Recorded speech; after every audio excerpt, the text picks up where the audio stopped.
Grabe no, nagba-viral talaga yung content mo na amulet Maganda. Pero, Okay na okay. naiintindihan ka ba kung bakit tinatawag yan na amulet? Yung mga ganyan. Minsan may umuamot. Kaya amulet ang tawag yan. Wait, kagawad. Ano nag-iistorya rin doon? Ano ang ibig sabihin ng amulet? Ay, sa amulet. Gusto mo, istorya ko sa imo ang tungkol sa amulet, ha? Sige nga. Nang una nga panahon, igo'y Amerikano nga kumaril diri sa parte ng Visayas. Eh, siyempre, ang una nga nagsakop sa aton, Espanyol, kasunod ay, di ba, Amerikano na? Hapon bago Amerikano. So, paiba-iba ka mga lingway kasi siyempre, nauna ang Espanyol, biglang naggawa na ng Japanese, tapos ng American time na. So, dumunggo sila sa dumaong sila sa tatagalogin natin para maintindihan ng ng ating viewers, no?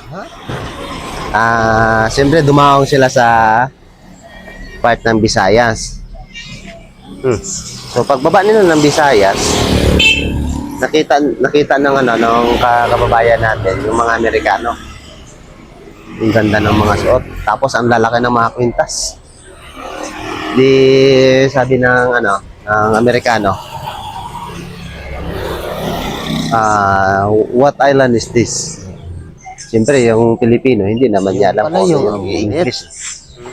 Kaya napansin niya lang, Wala yung amulet. ang ganda ng kwintas mo. Sabi ng sabi ng Pilipino, ang ganda naman ng ng kwintas mo. Tinuro niya yung kwintas mo.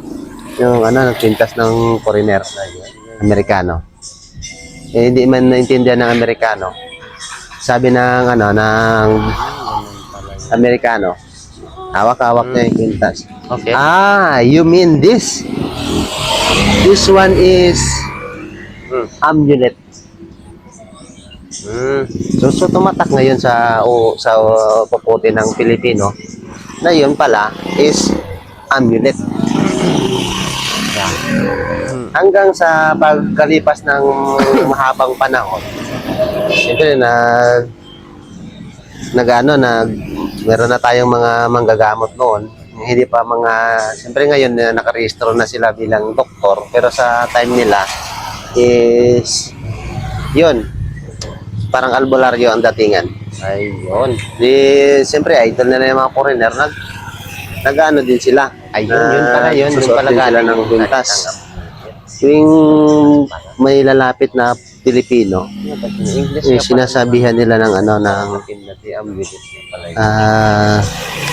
ano yan? Ano yung suot mo na kwintas? Kaya naman pala lahat ng Sabi naman ng Pilipino, siyempre mayabang Pilipino para feeling bright, yung feeling matalino. Sabi niya, ito ay amulet. Pagkatalino talaga tani kagawad Diba? Kampanya ng kwintas. Sabi niya lagi yun, tuwing may bibisita sa kanya, sabi niya, ito ay amulet. So yun, doon nagsimula yun.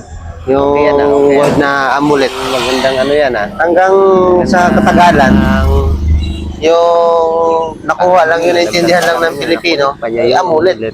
Amulet. Kaya tuwing makakita sila ng manggagamot, akala nila manog amulet. Yun. Yun talaga yung Ayos din. doon talaga nanggaling yung salitang amulet. Doon sa kwintas. Dahil lang doon sa kwintas, Ayun ang amulet. sinabi nila na Dahil pala yun sa amulet. Kaya yun, naging kwintas. amulet na siya. Simula noon, lahat ng manggagamot ay tinawag ng manog amulet. Bisaya talaga Gets? Wala Gets? talaga. Balik ko sa inyo. Talaga. Bisaya. Amulet. Amulet.